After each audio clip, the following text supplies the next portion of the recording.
Hello दोस्तों, स्वागत है आपका श्री गुरु एकेडमी में। मैं मनु वर्मा आपका शुक्रिया हार्दिक अभिनंदन करता हूं। दोस्तों, आज का हमारा टॉपिक है मनोविज्ञान पेडागोजी, जिसका महा मैराथन क्लास 12 लेकर आए हैं। दोस्तों, हमारा यहाँ पर आपने देखा होगा, जो हमारे पुराने रेगुलर स्टूडेंट्स हैं उन्होंने देखा है कि 1 जून से मैराथन क्लासेस स्टार्ट हो चुकी हैं। ठीक है, और जो भाई बहन बहन नए हैं, जो पहली बार वीडियो देख रहे हैं, वो भाई बहन मैराथन क्लासेस को ज़रूर देखें, क्योंकि मैं गारंटी देता हूँ मैंने जितना सिलेबस करा दिया है वो तो अलग से ही कराया है, लेकिन आपका मैराथन क्लास से ही 105 प्लस का स्कोर हो जाएगा, ये गारंटी है। ठीक है दोस्तों, तो आपको टेंशन लेने वाली कोई बात नहीं है। जल्दी से आप बता दीजिए कि आवाज़ वगैरह क्लियर आ रही है, सब कुछ क्लियर दिख रहा है, तो जल्दी से फटाफट से बोल दीजिएगा, मैं सेशन को आगे बढ़ाता हूँ। ठीक है दोस्तों, बताइए, यस करिए सभी लोग, सभी भाई बहन यस करें। बिल्कुल जी हाँ दोस्तों, यस करें, यस करें, यस करें। और हाँ दोस्तों, एक चीज़ याद रखिए, कर दिखाओ कुछ ऐसा। मनु वर्मा आपसे हमेशा एक ही लाइन बोलता है, कर दिखाओ कुछ ऐसा कि दुनिया करना चाहे बस आपके जैसा। आप एक यूनिक हो, बहुत इंटेलिजेंट हो, आपसे बेहतर कोई नहीं, लेकिन बस क्या है, आपको करने की देर है दोस्तों। ठीक है, चलिए हम स्टार्ट करते हैं, सीधे टॉपिक पर आते हैं, क्योंकि ये सब तो हम बाद में भी पढ़ सकते हैं, लेकिन एग्जाम बाद में नहीं होता दोस्तों। ठीक है, तो यहाँ पर बात करते हैं दोस्तों, बच्चों में ज्ञान की रचना करने और अर्थ का निर्माण करने की क्षमता होती है। इस परिप्रेक्ष्य में एक शिक्षक की भूमिका क्या है दोस्तों? बताइए, इसका राइट आंसर क्या होगा? आप सभी लोग फटाफट से कमेंट कर दीजिएगा। क्या हो सकता है? संप्रेषक और व्याख्याता की, सुगमकर्ता की, निर्देशक की, या फिर तालमेल बैठाने वाले की? बताइए दोस्तों, राइट आंसर क्या हो सकता है? जी हाँ, बहुत बढ़िया है, एकदम से आप सभी लोग राइट आंसर दीजिए, और इसमें किसी का भी गलत नहीं होना चाहिए दोस्तों। ठीक है, तो ध्यान रखेंगे कि बच्चों में ज्ञान की रचना करने और अर्थ का निर्माण करने की क्षमता होती है। इस परिप्रेक्ष्य में एक शिक्षक की भूमिका सुगमकर्ता की होती है। एकदम option number B is right answer, एकदम से करेक्ट हो जाएगा। सभी भाई बहनों का एकदम से सही है। चलते हैं नेक्स्ट प्रश्न पर, और हमारा नेक्स्ट प्रश्न है, निम्नलिखित में से कौन सी विशेषता प्रतिभाशाली बच्चों की नहीं है? दोस्तों, जो नहीं है वो आपको बताना है। देखिए, मैं आपसे हमेशा कहता हूं कि जहां पर आपको नहीं दिखता है ना, उसको पहले ही अंडरलाइन कर लेना है, जिससे कि आपका प्रश्न कभी भी गलत ना हो। ठीक है, तो बताना है आपको, उच्च आत्म क्षमता, निम्न औसतीय मानसिक क्रियाएं, अंतर्दृष्टिपूर्वक समस्याओं का समाधान करना, या फिर उच्चतर श्रेणी की मानसिक प्रक्रियाएं। राइट आंसर क्या हो सकता है? आप सभी लोग कमेंट कीजिएगा। जी हाँ, बहुत बढ़िया दोस्तों, एकदम से आप सभी लोगों का सही आ रहा है। तो पहले यदि हम बात करते हैं, उच्च आत्म क्षमता बिल्कुल होती है दोस्तों।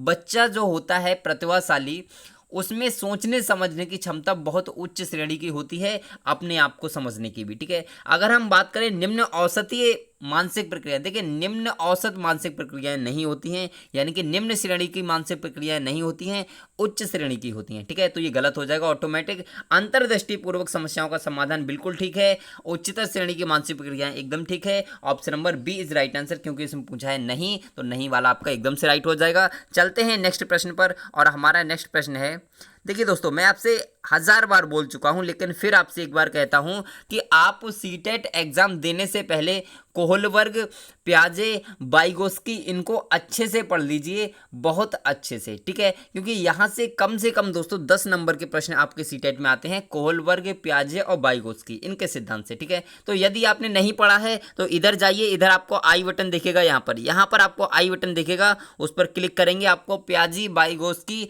और आपको कोहलबर्ग, तीनों वीडियोस मिल जाएंगे। आप वहां से सिंपल लैंग्वेज में पढ़ सकते हैं। ठीक है, तो यहां पर बात करते हैं, कोहलबर्ग के सिद्धांत के पूर्व परंपरागत स्तर में निर्णय लेते समय एक व्यक्ति निम्नलिखित में से किस तरफ प्रवृत्त होगा? दोस्तों बताइए, किस तरफ प्रवृत्त होगा?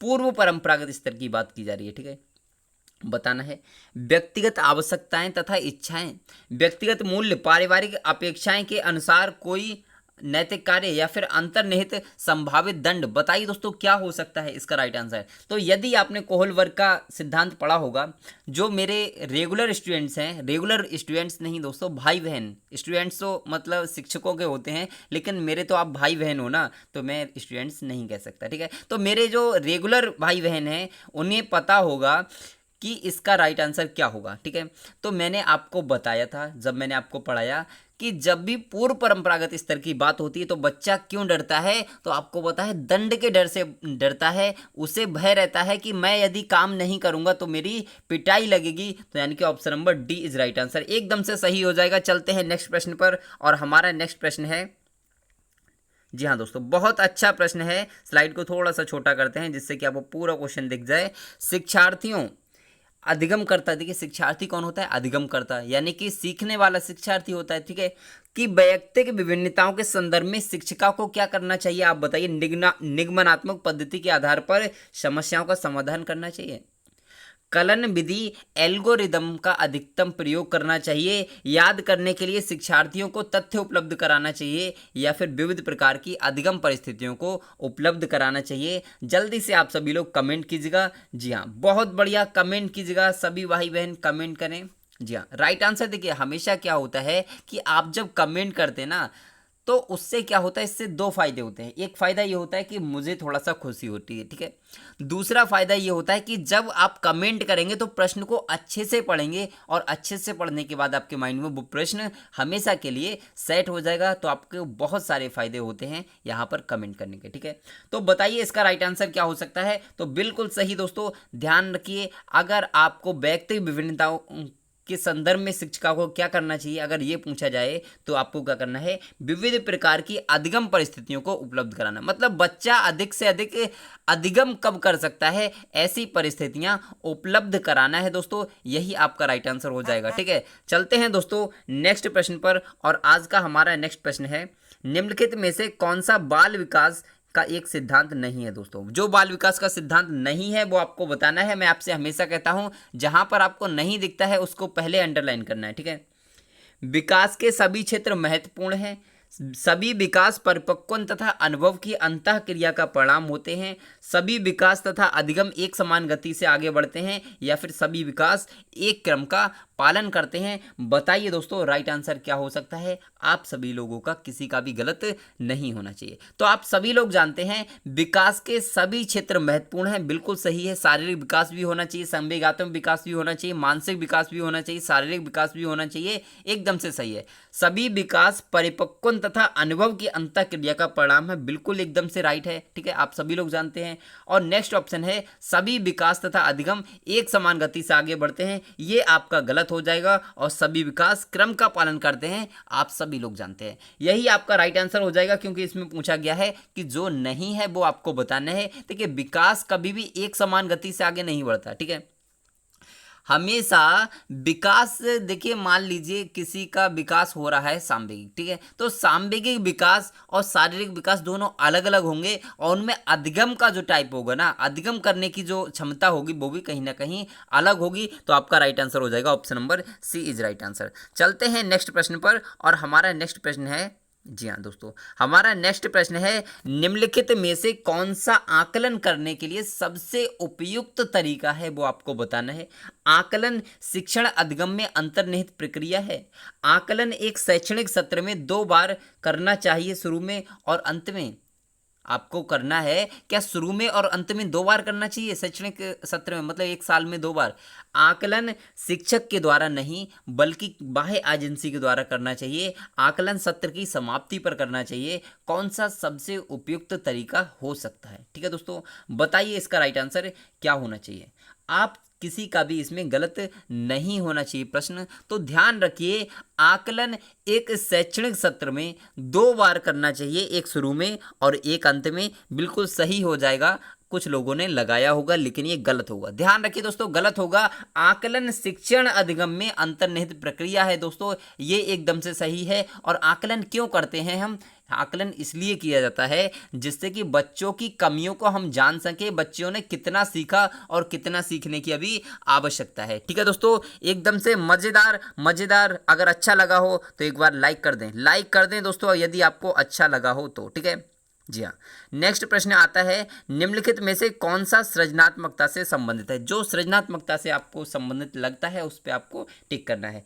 अविसारी चिंतन, साम्वेगिक चिंतन, अहमवादी चिंतन या फिर अपसारी चिंतन। देखिए दोस्तों, मैं आपको बता दूं, हर बार आपका अभिसारी चिंतन और अपसारी चिंतन से एक क्वेश्चन जरूर आता है, तो ध्यान रखिए अपसारी और अभिसारी चिंतन को जरूर पढ़िए, वहां से जरूर हर बार क्वेश्चन आता है। ठीक है, यदि आपने अभी तक नहीं पढ़ा है तो इधर आई बटन पर जाइए और वहां आपको वीडियो मिल जाएगी, वहां से आप पढ़ सकते हैं। ठीक है, बहुत सिंपल लैंग्वेज में पढ़ाया है, जो आप 2 मिनट में पढ़कर मतलब कभी भी गलत नहीं होगा आपका। ठीक है, तो बात करते हैं इसके राइट आंसर की। तो आप सभी को मैंने बताया था कि जो सृजनात्मकता होती है वो हमेशा अपसारी चिंतन से संबंधित होती है, और आपका जो प्रतिभाशाली बच्चा होता है वो आपका अभिसारी चिंतन से संबंधित होता है। मैंने आपके लिए बताया था। चलते हैं नेक्स्ट प्रश्न पर, और हमारा नेक्स्ट प्रश्न है, बच्चों के बारे में निम्नलिखित में से किस कथन से वाइगोत्स्की सहमत होते।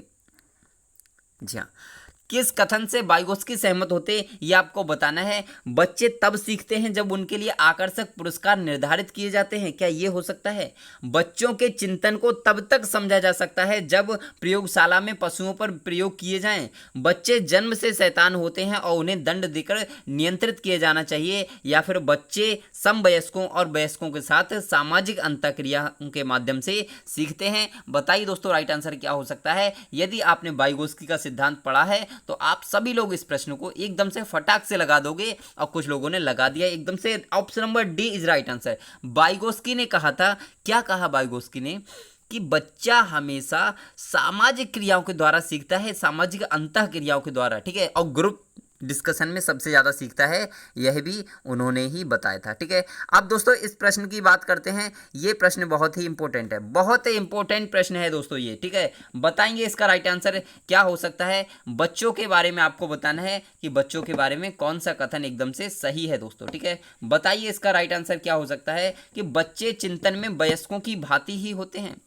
बच्चे चिंतन में वयस्कों की भांति ही होते हैं, और जो जो वे बड़े होते हैं उनके चिंतन में गुणात्मक वृद्धि होती है। बच्चे खाली बर्तन के समान होते हैं जिसमें बड़ों के द्वारा दिया गया ज्ञान भरा होता है। बच्चे निष्क्रिय जीव होते हैं जो प्रदत्त सूचनाओं को ज्यों की त्यों प्रतिलिपि के रूप में प्रस्तुत कर देते हैं। या फिर आपका इसमें ऑप्शन नंबर डी भी है, उसको भी देख लेते हैं। जी हाँ, बच्चे जिज्ञासु प्राणी होते हैं जो अपने चारों ओर के जगत को खोजने के लिए अपने ही तर्कों और क्षमताओं का उपयोग करते हैं। बताइए दोस्तों, राइट आंसर क्या हो सकता है। एक ही बार में मैं आपके लिए पूरा प्रश्न लगा देता हूं जिससे कि आपको प्रॉब्लम ना हो। ठीक है, अब बताइए इसका राइट आंसर क्या हो सकता है। बिल्कुल दोस्तों, आप सभी लोगों का एकदम से सही है, option number D is right answer. जो बच्चे होते हैं वो जिज्ञासु और सक्रिय प्राणी होते हैं जो अपने ज्ञान का निर्माण स्वयं कर सकते हैं किसी की उपस्थिति में, यानी कि अध्यापक की उपस्थिति में। ठीक है, उन्हें खोज करने के लिए मौका मिलना चाहिए बस। ठीक है, चलते हैं नेक्स्ट प्रश्न पर, और हमारा नेक्स्ट प्रश्न आता है दोस्तों, बच्चों की त्रुटियों के बारे में निम्नलिखित में से कौन सा कथन सत्य है। दोस्तों जो सत्य है आपको वो बताना है। ठीक है, बच्चों की त्रुटियों के बारे में बताइए दोस्तों, राइट आंसर कमेंट कीजिएगा। सभी भाई बहन कमेंट करें बहुत जल्दी से, एकदम से बढ़िया मस्त। जय हिंद, वंदे मातरम। दोस्तों बताइए राइट आंसर क्या होगा। तो बच्चों की त्रुटियां उनके सीखने की प्रक्रिया का अंग है। बच्चों की त्रुटियां उनके सीखने की प्रक्रिया का अंग है। क्या ये सही है? बच्चे तब त्रुटियां करते हैं जब शिक्षक सौम्य हो और उन्हें त्रुटियां करने पर दंड ना देता हो। तो आपको लग रहा होगा ये एकदम से नेगेटिव पॉइंट है, और दोस्तों आप इसको फटाक से काट देंगे। मैंने आपको बताया किसी भी प्रकार से बच्चे को दंड नहीं देना है, पुरस्कार नहीं देना है, उसे किसी भी प्रकार से प्रताड़ित नहीं करना है, उसे अलग कक्षा में नहीं बिठाना है। ठीक है, सामूहिक रूप से पढ़ाना है। इन सारी चीज़ों को ध्यान रखिए। बच्चों की त्रुटियां शिक्षक के लिए महत्वहीन होती हैं, गलत दोस्तों, नेगेटिव पॉइंट हो गया। बच्चे को त्रुटियां करता है तो आप उसको, जो शिक्षक होगा उसको परेशान नहीं होना चाहिए। ठीक है, असावधानी के कारण बच्चे त्रुटियां करते हैं, गलत है। बच्चे क्या, आप भी तो त्रुटियां करते हैं ना, तो ध्यान रखिए बच्चों की त्रुटियां उनके सीखने की प्रक्रिया का अंग है। क्योंकि जब बच्चा गलत नहीं करेगा तो सही कैसे करेगा? जब कोशिश करेगा तो गलत करेगा, और जब गलत करेगा तभी सही हो पाएगा। ठीक है, अब इस प्रश्न की बात करते हैं। इसका उत्तर दोस्तों, पहले इसका प्रश्न पढ़ते हैं क्योंकि क्वेश्चन थोड़ा सा लेंथी है। जी हाँ, पहले इसको पढ़ लेते हैं कि अध्यापक को यह सुनिश्चित करना चाहिए कि उसकी कक्षा के सभी शिक्षार्थी अपने आप को स्वीकृत और सम्मानित में समझें। इसके लिए शिक्षक को क्या करना चाहिए दोस्तों?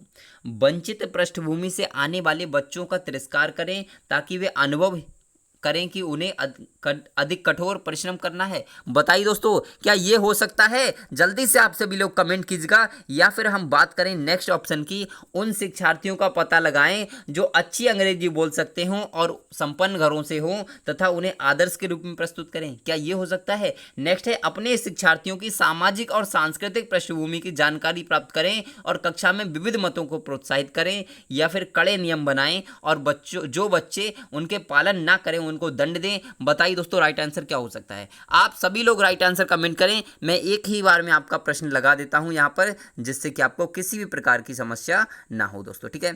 अब बताइए इसका राइट आंसर क्या होगा? जी हाँ दोस्तों, बहुत बढ़िया, आप सभी लोगों का सही है, कुछ का गलत भी है। तो ध्यान रखिए, अध्यापक को यह सुनिश्चित करना चाहिए कि उसकी कक्षा के सभी शिक्षार्थी अपने आप को स्वीकृत और सम्मानित समझें। इसके लिए शिक्षक को करना चाहिए कि अपने शिक्षार्थियों की सामाजिक और सांस्कृतिक पृष्ठभूमि की जानकारी प्राप्त करें और कक्षा में विविध मतों को प्रोत्साहित करें। ऑप्शन नंबर सी एकदम से करेक्ट हो जाएगा, ठीक है। चलते हैं नेक्स्ट प्रश्न पर, और हमारा नेक्स्ट प्रश्न है दोस्तों, जी हाँ, हमारा नेक्स्ट प्रश्न है, सुरेश सामान्य रूप से एक शांत कमरे में अकेले पढ़ना पसंद करता है, ठीक है, जबकि मदन एक सामूहिक यानी कि सामूहिक रूप से अपने मित्रों के साथ पढ़ना चाहता है। यह उनके में भिन्नता का कारण है। उसमें किस चीज़ की भिन्नता है दोस्तों? बताइए। अभिक्षमता की, अधिगम शैली की, परावर्तकता की, या फिर आपका मूल्यों की? बताइए दोस्तों, उसमें किसकी भिन्नता है? बताइए दोस्तों, राइट आंसर आप सभी लोगों का आना चाहिए, किसी का भी गलत नहीं होना चाहिए। तो ध्यान रखिए दोस्तों, इस प्रश्न का जो राइट आंसर होगा वो होगा आपका option number first is right answer. कुछ लोगों ने लगाया होगा, लेकिन ध्यान रखिए ये नहीं है प्रश्न का आंसर। प्रश्न का आंसर होगा आपका अधिगम शैली। उनके अधिगम करने का जो तरीका है वो अलग है, ठीक है। तो अधिगम शैली इज द राइट आंसर, एकदम से सही हो जाएगा, ठीक है। चलते हैं नेक्स्ट प्रश्न पर, और हमारा नेक्स्ट प्रश्न है, जी हाँ, भारत में भाषा की विभिन्नता बहुत है। आप सभी लोग जानते हैं भारत में बहुत सारी भाषाएं बोली जाती हैं, तो इसके बारे में ज़्यादा डिस्क्राइब करने की ज़रूरत ही नहीं है। तो भारत में भाषिक विभिन्नता बहुत हैं। इस संदर्भ में विशेषकर कक्षा 1 और 2 के प्राथमिक स्तर पर बहुभाषिक कक्षाओं के बारे में सर्वदा उपयुक्त कथन आपको बताना है, जो एकदम से सही है। विद्यालय में उन्हीं बच्चों को प्रवेश दिया जाए जिनकी मातृभाषा वही हो जो शिक्षा के लिए अपनाई जा रही हो। क्या ये हो सकता है? चलिए आगे बढ़ते हैं और नेक्स्ट देखते हैं, शिक्षक को सभी भाषाओं का सम्मान करना चाहिए और सभी भाषाओं में अभिव्यक्ति के लिए बच्चों को प्रोत्साहित करना चाहिए। जो बच्चे कक्षा में मातृभाषा का उपयोग करते हैं, अध्यापक को उनकी उपेक्षा करना चाहिए। क्या ये हो सकता है? या फिर लास्ट है आपका कि शिक्षार्थियों को अपनी मातृभाषा या स्थानीय भाषा का प्रयोग करने पर दंडित किया जाए। यह प्रश्न किसी भी भाई बहन का गलत नहीं होना चाहिए। इस प्रकार के प्रश्न मैंने कई बार आपके लिए कराए हैं, तो आप ध्यान रखिए इसके लिए। इसका राइट आंसर क्या होगा? स्लाइड बहुत छोटा करना पड़ा दोस्तों, क्योंकि प्रश्न आपका इसी प्रकार से सीटेट के लिए एकदम से मोस्ट इंपोर्टेंट प्रश्न है दोस्तों, मोस्ट इंपोर्टेंट। ऐसे ही प्रश्न आते हैं एकदम से, ठीक है। तो बताइए इसका राइट आंसर क्या हो सकता है? तो एकदम से आप सभी लोगों का राइट आंसर आ रहा है। क्या होगा दोस्तों? राइट आंसर ये होगा कि विद्यालय में उन्हीं बच्चों का प्रवेश दिया जाना चाहिए जिनकी मातृभाषा शिक्षा वही हो। गलत हो जाएगा दोस्तों, नेगेटिव पॉइंट है, मैंने आपके लिए बताया है कई बार। शिक्षक को सभी भाषाओं का सम्मान करना चाहिए, बिल्कुल करना चाहिए, एकदम से यही राइट आंसर हो जाएगा। मातृभाषा उपेक्षा नहीं करनी चाहिए, दंड नहीं दिया जाना चाहिए। मैंने आपके लिए बताया कि बच्चों को दंड नहीं देना है, बच्चे की उपेक्षा नहीं करना है, पुरस्कार नहीं देना है, बच्चे को अलग नहीं करना है, विशिष्ट विद्यालय में नहीं लेके जाना है। इन सारी चीज़ों को ध्यान रखिए, आपका पेडागोजी का प्रश्न कभी गलत नहीं होगा। और दोस्तों वीडियो अच्छी लग रही तो एक बार लाइक कर दें, एक बार लाइक कर दें अगर वीडियो अच्छी लग रही तो, मेरी मेहनत अगर अच्छी लग रही है तो, ठीक है। प्रकृति पोषण विवाद में प्रकृति से क्या अभिप्राय है, ये आपको बताना है। जैविकीय विशिष्टताएं या वंशानुक्रम सूचनाएं, एक व्यक्ति की मूल प्रवृत्ति, भौतिक और सामाजिक संसार की जटिल शक्तियां, हमारे आसपास का वातावरण। क्या हो सकता है इसका राइट आंसर? प्रकृति पोषण विवाद में प्रकृति से अभिप्राय बताना है दोस्तों, क्या अभिप्राय है। तो बताइए, इस प्रश्न को मैंने आपको 2-3 दिन पहले भी कराया था। यदि किसी भाई बहन ने देखा होगा तो आपको इस प्रश्न को करने में कोई दिक्कत नहीं होगी, इसीलिए आप सभी लोगों का सही आ रहा है। Option number first is right answer, जैविक विशिष्टताएं या वंशानुक्रम प्रकृति पोषण विवाद में प्रकृति से अभिप्राय है। ठीक है, चलते हैं नेक्स्ट प्रश्न पर, और हमारा नेक्स्ट प्रश्न है जनसंचार माध्यम। जनसंचार माध्यम समाजीकरण का एक महत्वपूर्ण माध्यम बनता जा रहा है, ये चीज़ आप भी जानते हैं। जी हाँ, एक सेकंड रुकिए। जी हाँ, ये चीज़ आप भी जानते हैं कि जनसंचार माध्यम समाजीकरण का एक महत्वपूर्ण माध्यम बनता जा रहा है। नीचे दिए गए कथनों में से कौन सा सबसे उपयुक्त कथन है, वो आपको बताना है। समाजीकरण केवल माता पिता और परिवार के द्वारा किया जाता है, जनसंचार माध्यमों की पहुंच बढ़ रही है, और जनसंचार माध्यम अभिवृत्तियों, मूल्यों और विश्वासों को प्रभावित करता है। या फिर आपका यहाँ पर दो ऑप्शन और हैं कि बच्चे संचार माध्यमों के साथ प्रत्यक्ष रूप से अंतःक्रिया नहीं कर सकते, या फिर संचार माध्यम पदार्थों के विज्ञापन और विक्रय के लिए एक अच्छा माध्यम है। बताइए दोस्तों राइट आंसर क्या हो सकता है। सभी भाई बहनों का सही आना चाहिए, किसी का भी गलत नहीं आना चाहिए। और दोस्तों अगर गलत आता भी है तो आपको टेंशन लेने वाली बात नहीं है, क्योंकि अभी आपके पास टाइम है ओनली 25। कल 26 बताए थे मैंने, आज आपको 25 बता रहा हूँ, क्योंकि आपका पर डे एक दिन कम हो रहा है। आप कहते हो सर 25 कैसे रह गए, इतने कम आपने कैसे कर दिए, तो ध्यान रखिए, एक दो जो लास्ट का दिन होता है ना, उस दिन बिल्कुल मत पढ़ना। मैं आपसे कहना चाहूँगा, रिक्वेस्ट करना चाहूँगा, बिल्कुल मत पढ़ना, वरना जो याद है वो भी भूल जाओगे। एकदम से फ्रेश माइंड करना है एक दिन पहले, ठीक है, बिल्कुल फ्रेश माइंड में एग्जाम देने जाना है। ठीक है, जनसंचार माध्यम समाजीकरण का एक महत्वपूर्ण माध्यम बनता जा रहा है। नीचे दिए गए कथनों में से कौन सा सबसे उपयुक्त है, बताइए दोस्तों। राइट आंसर आप सभी लोग कमेंट कीजिएगा, एकदम से सही दोस्तों। जनसंचार माध्यमों की पहुंच बढ़ रही है। आप सभी लोग जानते हैं कि टेलीविज़न, कंप्यूटर, इन सारी चीज़ें बहुत ज़्यादा बढ़ती जा रही हैं, और जनसंचार के माध्यम से अभिवृत्तियों, मूल्यों और विश्वासों को प्रभावित करता है। दोस्तों ध्यान रखिए, एकदम option number B is right answer, एकदम से सही हो जाएगा। चलते हैं नेक्स्ट प्रश्न पर, और हमारा नेक्स्ट प्रश्न है बच्चे किस प्रकार से सीखते हैं। नीचे दिए गए कथनों में से कौन सा इस प्रश्न के विषय में सही नहीं है। दोस्तों ध्यान रखिए, जब भी नहीं आता है तो पहले ही उसको अंडरलाइन कर लीजिए। ठीक है, बच्चे तब सीखते हैं जब वे संज्ञानात्मक रूप से तैयार होते हैं। बच्चे अनेक प्रकार से सीखते हैं। बच्चे सीखते हैं क्योंकि वे स्वाभाविक रूप से प्रेरित होते हैं। या फिर लास्ट है आपका, बच्चे केवल कक्षा में सीखते हैं। बताइए दोस्तों, तो सबसे पहले अगर मैं बात करूं तो बच्चे केवल कक्षा में सीखते हैं।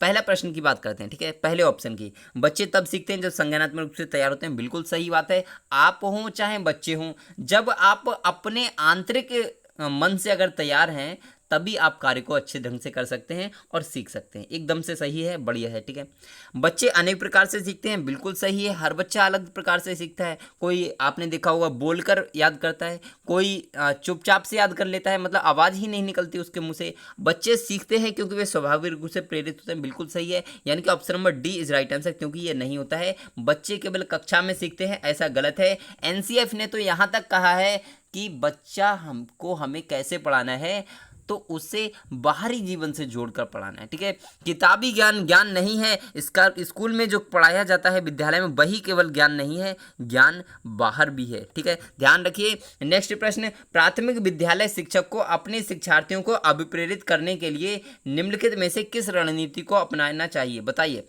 प्रत्येक गतिविधि के प्रेरक के रूप में प्रोत्साहन, पुरस्कार और दंड का उपयोग करना चाहिए। दोस्तों ये तो आप फटाफट से काट देना चाहिए मेरे हिसाब से आपको काट देना चाहिए, लेकिन आप यहाँ पर सारे ऑप्शंस देख लीजिए जिससे कि आपको कोई भी कन्फ्यूजन ना हो। ठीक है, जी हाँ। यहाँ पर बात करें अगले ऑप्शन की, बच्चों को उनकी रुचियों के अनुसार अपने लक्ष्य निर्धारित करने और उन्हें पाने के उद्यम में सहायता करनी चाहिए। ठीक है, क्या ये हो सकता है? या फिर आपका लास्ट है, यहाँ पर थर्ड है, पूरी कक्षा के लिए एक मानक लक्ष्य निर्धारित करना और उनकी उपलब्धि के आकलन के लिए कठोर मानदंड निर्धारित करना, क्या ये हो सकता है? या फिर लास्ट है आपका, प्रत्येक शिक्षार्थी में अंक लाने के लिए स्पर्धा को प्रोत्साहित करना। बताइए दोस्तों राइट आंसर क्या हो सकता है। पूरे प्रश्न को एक साथ लगा देते हैं जिससे कि आपको पूरा प्रश्न दिख जाए। ठीक है जी, दिख भी रहा है दोस्तों, बहुत छोटा हो गया। चलो कोई नहीं, मैनेज करिए थोड़ा सा, क्योंकि प्रश्न को जब हमने अलग अलग पढ़ लिया तो उसके बाद एक बार में पढ़ना भी बहुत ज़रूरी है, जिससे कि आपकी सारी कन्फ्यूजन दूर हो जाए। तो इसका राइट आंसर एकदम से सभी लोगों का आने लगा कि ध्यान रखिए, बच्चों को उनकी रुचियों के अनुसार अपने लक्ष्य निर्धारित करने और उन्हें पाने के उद्यम में सहायता करनी चाहिए दोस्तों। ठीक है, बच्चा को देखिए अधिगम आप नहीं करा सकते, बच्चे को अधिगम आप नहीं करा सकते। आपको क्या करना है, आपको केवल उसे मोटिवेट करना है और उसे राह दिखाना है कि बेटा इस प्रकार से तुम अच्छे से सीख सकते हो। ठीक है, एकदम से बढ़िया, option number B is right answer. और दोस्तों वीडियो अच्छी लगे तो एक बार लाइक कर दीजिए, सभी वहाँ जो है लाइक कीजिए। आप यार बहुत गलत बात है, आप कंजूसी करते हो। ठीक है, लाइक करने में भी कंजूसी करते हो। ठीक है ना, देखिए आपके पास से कुछ नहीं जाने वाला लाइक करने से, ना हमारे पास कुछ आने वाला है। यदि आप लाइक करोगे हमें कुछ नहीं मिलने वाला है। ठीक है, लेकिन क्या होता है कि आपने ही देखा होगा, आप क्या करते हैं, आप फेसबुक पर अपनी प्रोफाइल अपलोड करते हैं या इंस्टाग्राम पर अपलोड करते हैं, तो लोग आपको जब लाइक करते हैं ना तो ऐसा लगता है यार मतलब इतने लाइक आ गए, 50 लाइक आ गए, अरे चलो ठीक है यार, मज़ा आ गया, बहुत अच्छा लग रहा है। ठीक है, लेकिन वहीं पर यदि आपको एक भी लाइक ना आए तो लगेगा यार पता नहीं क्या है, लाइक नहीं आया यार, एक भी कुछ तो आना चाहिए था। इसी तरीके से दोस्तों होता है कि एक मोटिवेशन होता है जो आप हमें दे सकते हैं लाइक करके। ठीक है, तो बताइए निम्नलिखित में से कौन सा समाजीकरण का एक प्रमुख कारक है दोस्तों। कंप्यूटर, आनुवंशिकता, राजनीतिक दल, परिवार। एकदम से आप सभी लोगों का सही आएगा, इसमें टाइम वेस्ट नहीं करेंगे। Option number D is right answer, एकदम से सही हो जाएगा दोस्तों। चलते हैं नेक्स्ट प्रश्न पर, और हमारा नेक्स्ट प्रश्न है, और दोस्तों यहाँ पर देखते हैं नेक्स्ट प्रश्न के लिए। यहाँ पर नेक्स्ट प्रश्न को देखने से पहले एक बात सुन लीजिए। आप सभी लोग कहते हैं सर शेड्यूल बता दीजिए, तो ध्यान रखिए दोपहर में 12 बजे आपको लाइव क्लास मिलेगी, एक आपको शाम 4 बजे लाइव क्लास मिलेगी, और एक आपको रात्रि में 9 बजे लाइव क्लास मिलेगी। सभी भाई बहन तैयार रहें, कोई भी आपको टेंशन यहाँ पर नहीं होने वाली है। ठीक है, बच्चों को समूह कार्य देना एक प्रभावी शिक्षण रणनीति है, क्योंकि छोटे समूह में कुछ बच्चों को दूसरे बच्चों पर हावी होने की अनुमति होती है। क्या ये हो सकता है? नेगेटिव पॉइंट है दोस्तों, तुरंत काट दीजिए। ठीक है, जहां पर भी नेगेटिव पॉइंट दिखे ना, सबसे पहले पेडागोजी के क्वेश्चंस करने के लिए नेगेटिव पॉइंट्स को काटना सीखिए, जो गलत ऑप्शंस हैं उनको हटाना सीखिए। आपका जो राइट आंसर होगा एकदम से फटाक से निकल के आ जाएगा। ठीक है, अगले ऑप्शन की बात करते हैं। सीखने की प्रक्रिया में बच्चे एक दूसरे से सीखते हैं और परस्पर सहायता भी करते हैं। बिल्कुल सही है, लेकिन क्या पता इससे भी मोस्ट सुटेबल आंसर मिल सकता है। तो देखते हैं, बच्चे अपना काम जल्दी करने में समर्थ होते हैं। गलत, ऐसा कुछ भी नहीं है कि हर बच्चा जल्दी करता है, ऐसा नहीं होगा। ठीक है, इससे शिक्षक का काम कम हो जाता है, ये भी नेगेटिव पॉइंट है, आप सभी लोग जानते हैं। Option number B is right answer. एकदम से अगर समझ में आ गया हो तो लाइक कर दीजिए दोस्तों, लाइक कर दीजिए और चैनल को सब्सक्राइब कर लीजिए। अब दोस्तों इतना पढ़ने के बाद चैनल को सब्सक्राइब कर लीजिए यदि आपको वीडियो अच्छी लगी हो तो। ठीक है, मैं आपसे ये नहीं कहता कि ज़बरदस्ती नहीं करता। ठीक है, लेकिन आपको यदि अच्छा लगता है तो आप कर सकते हैं। ठीक है, यदि आपने चैनल को सब्सक्राइब कर लिया है तो बेल आइकन को जरूर प्रेस करें, यानी कि घंटी वाले बटन को। वहाँ पर आपको बराबर से घंटी वाला बटन दिखेगा, उससे क्या होता है दोस्तों, आपको नोटिफिकेशन प्राप्त होता रहेगा। ठीक है, और दोस्तों नेक्स्ट जो आपकी लाइव क्लास होगी 4 बजे, उसमें आना मत भूलिए। 4 बजे तैयार रहें सभी भाई बहन। ठीक है, तो एक औसत बुद्धि वाला बच्चा यदि भाषा को पढ़ने एवं समझने में कठिनाई प्रदर्शित करता है तो यह संकेत देता है कि बच्चा लक्षण प्रदर्शित कर रहा है। किस प्रकार के लक्षण प्रदर्शित कर रहा है? ठीक है, बताइए दोस्तों। औसत बुद्धि वाला बच्चा यदि भाषा को पढ़ने एवं समझने में, देखिए दोस्तों कुछ प्रश्न होते हैं, मैंने आपसे हमेशा कहा है कि कुछ प्रश्न छोड़िए, कुछ लोग होते हैं जो बेशरम होते हैं। ठीक है, आपने सुना है, और कुछ प्रश्न होते हैं जो बेशरम होते हैं, तो ये प्रश्न भी उन्हीं में से इम्पोर्टेंट बेशरम प्रश्न है। ठीक है, इम्पोर्टेंट बेशरम प्रश्न है जो हर बार आता है दोस्तों, तो ध्यान रखिए। इस प्रश्न का आंसर किसी को बताने की जरूरत नहीं है, क्योंकि सभी का एकदम से सही है। पठन अक्षमता, यानी कि डिसलेक्सिया बोलते हैं, उसे पढ़ने में दिक्कत हो रही है, डिसलेक्सिया बोलते हैं। और डिस्ग्राफिया क्या होता है तो जहाँ पर लिखने में दिक्कत होती है बच्चों को, वहाँ पर डिस्ग्राफिया होता है। जहाँ पर गणित में दिक्कत होती है वहाँ पर आपका डिस्कैलकुलिया होता है। तो आप इनको ध्यान रखिए। यदि आपने इनको नहीं पढ़ा है तो आप जाइए प्लेलिस्ट में, आपको वीडियो मिल जाएगी, ट्रिक के माध्यम से मैंने आपके लिए पढ़ाया हुआ है। ठीक है दोस्तों, तो आज के लिए बस इतना ही रखेंगे दोस्तों, फिर मिलेंगे आपसे 4 बजे। तैयार रहें, कहीं जाए ना दोस्तों। ठीक है, 4 बजे बिल्कुल आप सभी लोग तैयार रहें, कहीं जाने का नहीं, ठीक है, कहीं जाने का नहीं और भटक जाने का नहीं, तैयारी करते रहना है, कहीं भी झटक जाने का नहीं, ठीक है दोस्तों। एकदम से बढ़िया मस्त होकर तैयारी करते रहेंगे। खुश रहो, मस्त रहो, मुस्कुराते रहो और पढ़ते रहो दोस्तों। तो आज के लिए बस इतना ही। बाय बाय दोस्तों।